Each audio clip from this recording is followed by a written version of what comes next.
Hello everyone. The Panasonic LX100 does not have a PASM or PAV-TVM dial. What it does have is a shutter dial, and it has an aperture ring. So your next question is, well, how on earth do I select or use these PASM modes, and what on earth do they mean, and why would I need them and use them? So in today's video, I'm going to take you through how you would select each of those modes, give you a brief overview of what they are and what they're used for, and when to use each mode. Now, I won't go into too much technical detail. There's a lot to learn. This will probably be a long video. Before I begin, I'm not sponsored by anyone, and neither have I been given any of my gear for free or otherwise by any manufacturer or family member or even a friend. So if you find these videos useful to you, please subscribe, and if you can give the video a thumbs up if you found it useful, that would be great. First of all, the P mode.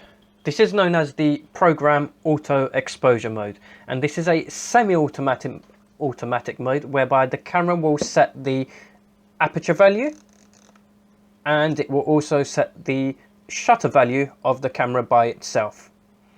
Now, without knowing, most of you probably already have your LX100s set into this mode, and to select this mode, you need to make sure you're not in the IA mode. So I'm just gonna, so you can see up here, I'm currently in the IA, which is the intelligent auto mode. I'm gonna just come out of that, and the way I do that is I just hold down this IA button right here. So I'm just gonna hold that down, and we should be out of IA mode. No, we're not, so let's do that again. So there we go. You can see that this icon up here has now gone into the P mode. Well, it's displaying P. Now this is known as the program mode. What you'll find in this mode is that you can manually adjust certain settings such as ISO. You can adjust the white balance, and you can also adjust autofocus modes. You'll find that the intelligent auto mode will restrict you from changing definitely the ISO and the white balance. I would recommend this mode for beginners, purely because it will help you understand why the camera uses the values that it does, such as, when I mention values, I mean why it uses the shutter speed that it does, or the aperture value that it does, and to some extent the ISO. When you take your pictures and when you have a look at these values, you'll be able to sort of get a correlation as to why the camera does this, and you know, how they interact with each other. This mode is useful for when there are sudden changes in light. Rather than you having to figure out what to do, you can leave the camera in the P mode, and it will do the camera itself will do a decent job of allowing you to get a good exposed picture. Okay, next up we have the A mode, which is known as the amateur mode. Yeah, of course I'm kidding. So the A mode is known as the aperture priority mode, or on Canon and Pentax it's known as the aperture value mode. In this mode, you're controlling the aperture, or rather the opening or closing of the blades within the lens. There are two things which are affected when you change aperture. First of all is the amount of light that's entering the lens, and the second one is the depth of field.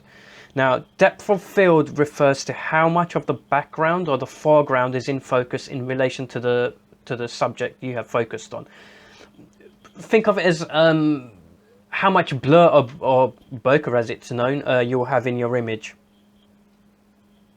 Now, to set your LX100 into aperture priority mode, it's fairly straightforward. We'll just switch the camera on.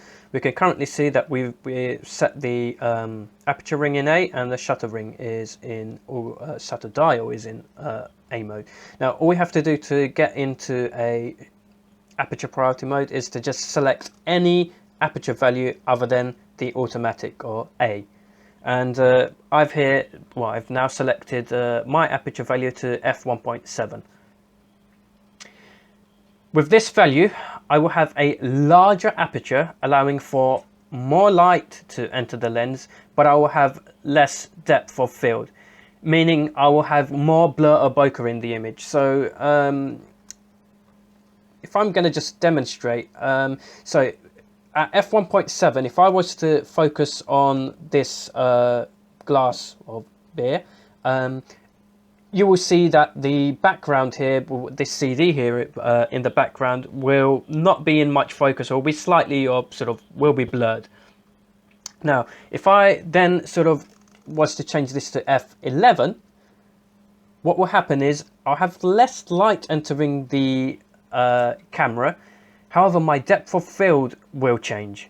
I will have an increased depth of field. So if I'm focusing on here, on the glass again, my background will also be in focus, because I've allowed for more depth to be in the image by setting a smaller aperture value.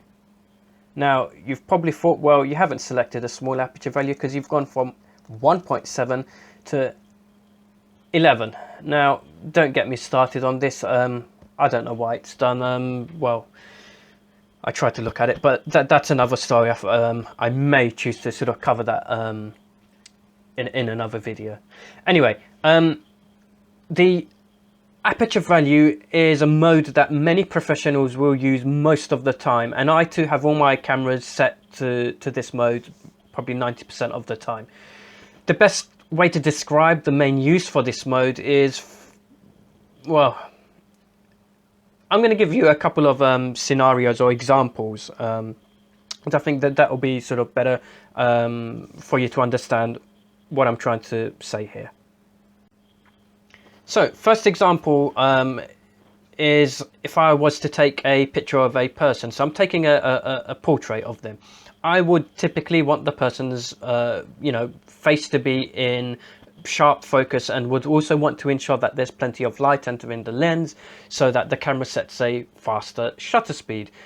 This will help avoid any motion of the subject, because at the end of the day they're a human being, they're going to move even a tiny bit. And I also wouldn't want the background to be in focus too much, because that would otherwise be sort of distracting. You want your portrait of your alien or the person to be the main subject, not the background, not anything in the foreground. In another scenario, if we're taking a picture of a landscape, I would I would want there to be more in focus. I might have something in the foreground, like rocks.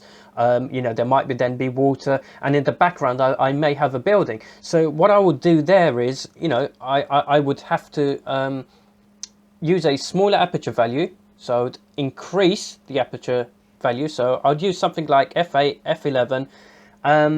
And yes, this would mean that there's less light entering the lens. However, if I'm taking a picture of static objects, I don't sort of really mind. I could get a nice effect with that in a landscape environment. If it will blur the water. Buildings aren't going to move. Yes, you might have leaves or bushes moving. You have to sort of judge and take a picture. And if it's daytime, you don't need to worry. The camera is probably going to have enough light to get a static image without any motion blur of any trees or water. Yes, and then I will have less bokeh or blur, but we don't want that. We don't want much blur or bokeh unless you're going for that effect when we're doing landscapes. Okay, on to the next mode, the S mode. This is known as the shutter priority, or on other camera manufacturers known as TV, not television, but time value mode. In this mode, you control the speed of the shutter within the camera body. The shutter is a mechanism in front of the camera sensor which opens and closes to expose your image.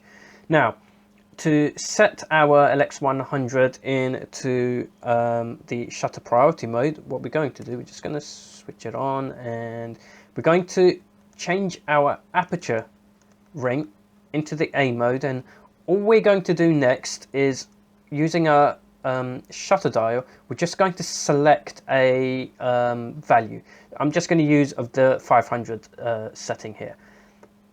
Now, I'm now in the shutter priority mode.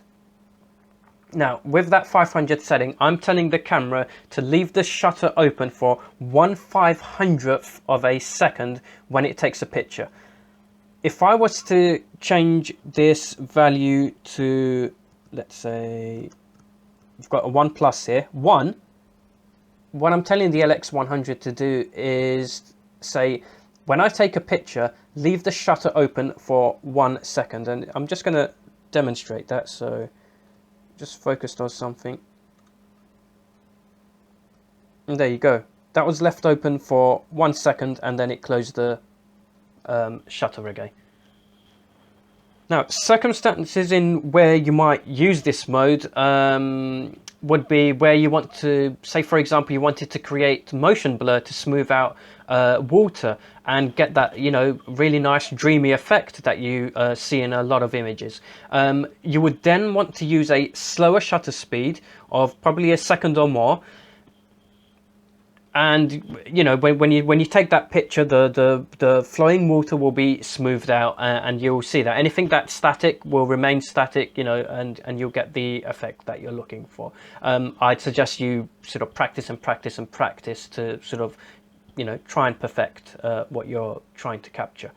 On the other hand, if you're looking to take a picture of a fast moving object such as a car, you will want to use a faster shutter speed, and you know, you'd probably want to use something like 1/1000th of a second or even higher to ensure you do not have any motion blur of the car as it moves, or, you know, whatever object it might be.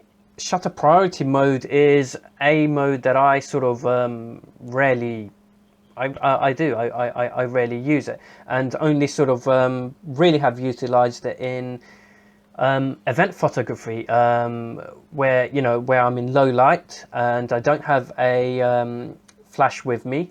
You know, the LX100 does, I know it does come with a flash, but you know, that's it's not too great.